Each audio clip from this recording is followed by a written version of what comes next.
Well, hello, boys and girls. I'm back. I said I'd come on daily, and here I am again, Monday, and it's rainy Monday at that. So I wanted to come on and actually bring you a story that I find really uplifting, exciting, and just very cheerful on this really dreary, rainy day that we have going on. So the story I wanted to read to you today is called Ellie. It's about a little elephant, and as you can tell, she's somewhat of an artist. So we're going to read a little bit about her and all the things that she's able to accomplish in her story. This story is one of my favorites, and I think Ellie's so cute. She comes from a cute little zoo too, and we can talk about all the different animals that we see. So we'll get started on reading Ellie. The author is Mike Wu. I actually think there's more than one Ellie story out there too. I think there's like one or two others. So if maybe you get a chance and are bored at home and can take a look online and see if there are another Ellie stories available for you to read. So let's get started. Ellie by Mike Wu. On a bright winter day, when Ellie was just finishing her lunch, the zookeeper came by with an announcement. "Gather round," Walt called. "I have some news."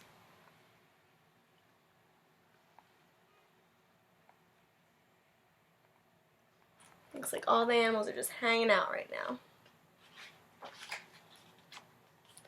"It is a sad day," he said. "The zoo is closing." The animals were heartbroken. "There must be something we can do," Ellie whispered to her friends. "The zoo is our home."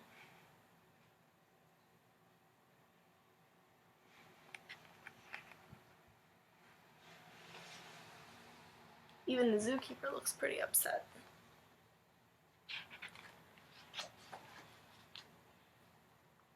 "Perhaps we can spruce it up a bit," Gerard suggested. Gerard always had good ideas. I think Gerard might be the gorilla. Ooh, we matched today with our glasses. I like the look. Yeah, it looks like their zoo could use some tidying up. They have like a broken fence, and this tree looks really old and withered. Even like the little spots where they seem to live and play look kind of dull and dreary.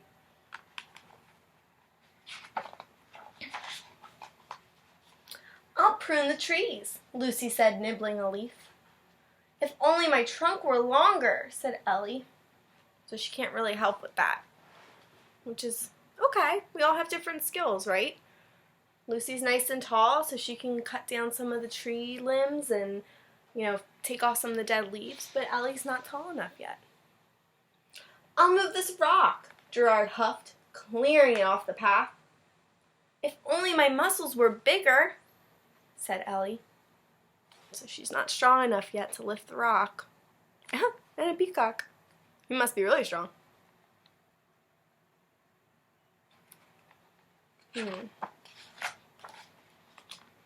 "We've already cleaned here," said the monkeys. "What can I do to help?" Ellie wondered.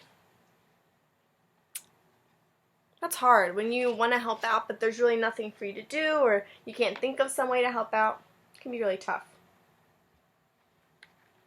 Sometimes we might feel like that at home or at school when we're doing something with our family or even with our friends. It seemed like everyone had a talent. Everyone but Ellie.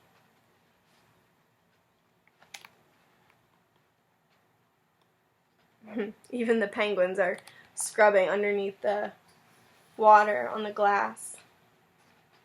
It's something Ellie definitely can't do. But she still wants to help out.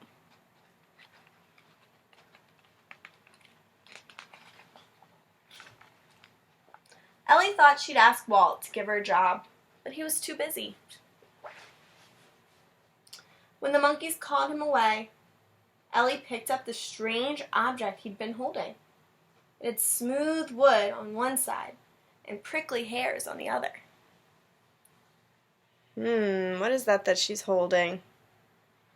Let's take a look at the first picture. Looks to me like he's painting. He's got a paint bucket and it looks like a paintbrush, and now he's putting it on the wall. Looks like he's getting some work done. And looks like Ellie might have a new job.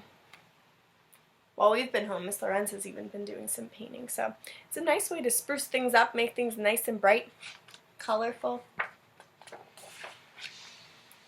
Ellie gave it a try.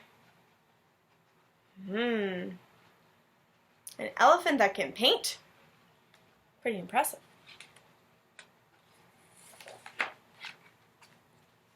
When Walt returned and saw her creation, he sprinted back down the path without a word. Had she ruined the wall? She looked so upset. I don't know, to me, that's beautiful, right? I've never met an elephant that could make a beautiful painting of a sunflower on the side of a building. It's pretty impressive. But she thinks that she's in trouble.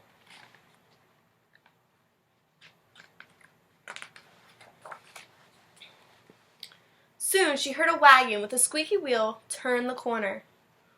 Maybe Walt did like her painting. Ellie added color here and a rainbow there. So she's finally found something she's really good at and can help with.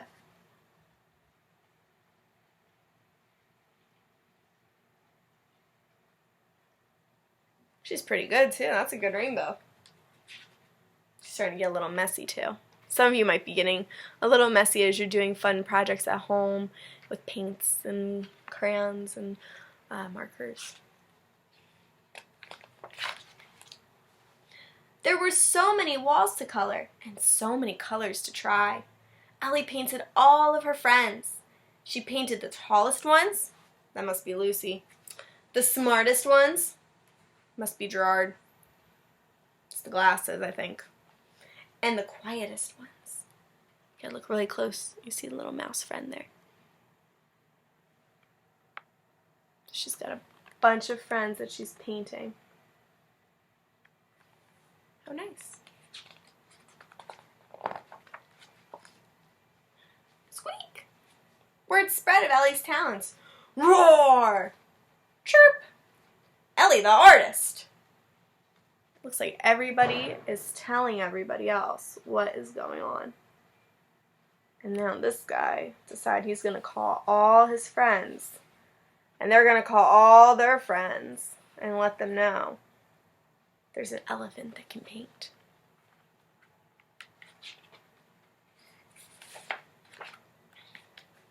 People came from all over the city to have their portraits painted. Some came with balloons, others came with awards.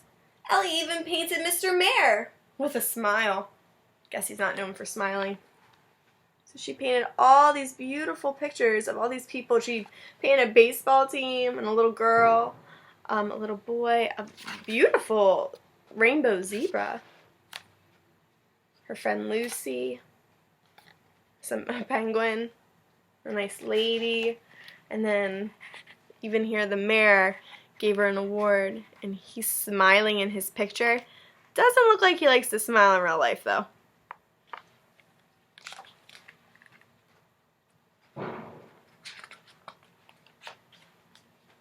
Soon, people from around the world came to see Ellie, the remarkable painting elephant.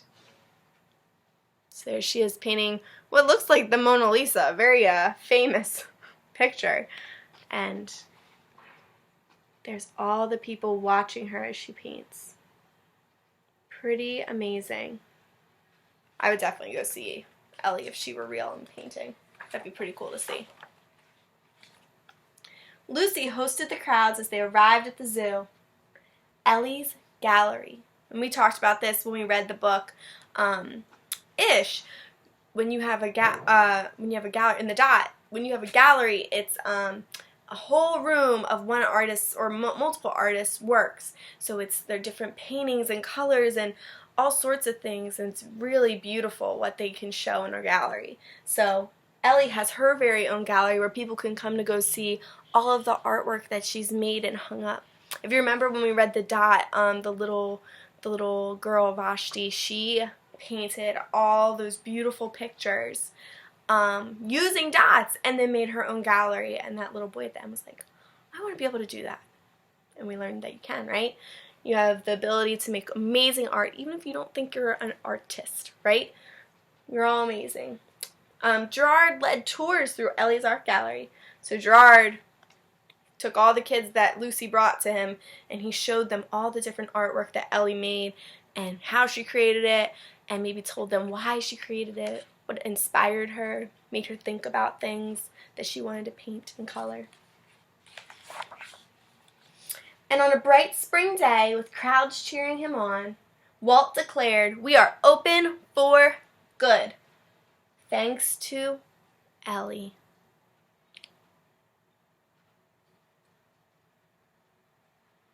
So, at the very beginning of the story, Ellie didn't think that she could help out at all to help the zoo stay open. She thought that she had no special ability, she wasn't very good at anything. But she quickly learned that she was. She was just different at she was good at something different than everyone else. She was very artistic, and she was amazing at making these beautiful pictures and artwork that people from all over wanted to see.